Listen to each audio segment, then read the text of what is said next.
Yeah, Luke. I mean, it's a ton to unpack in this one. The end of the day, I would tell you that I think Missouri played the better football game of the two, but too many critical mistakes at huge moments in that game, and that's the difference.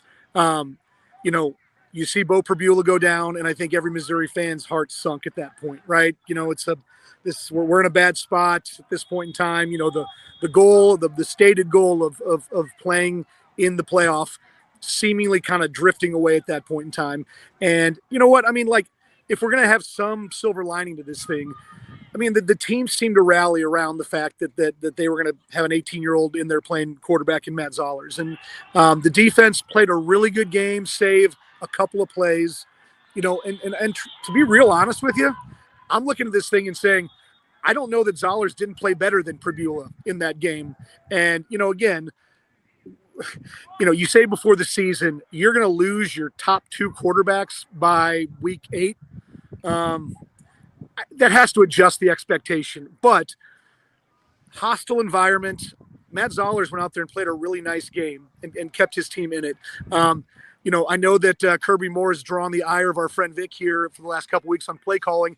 And honestly, the first half seemed to be more of the same, but then we started seeing a lot of the motion plays, a lot of the misdirection, and a lot of the play action.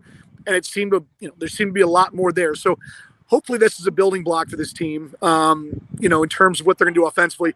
I don't really even know how to unpack or get where we're at with this group at the moment because, again, this isn't going to look like a terrible loss on the resume. It's a road loss to the 10th ranked team that came down to, as you put it, Luke, a couple inches near the goal line at the end of the game. And, but the schedule is absurdly hard.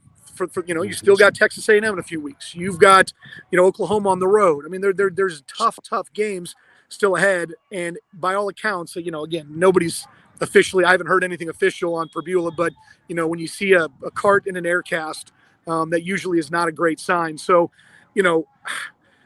part of me wants to sit there and say, you know what, kudos to this defense for going out there and taking Diego Pavia's Heisman campaign and wadding it up and throwing it in the toilet, because he looked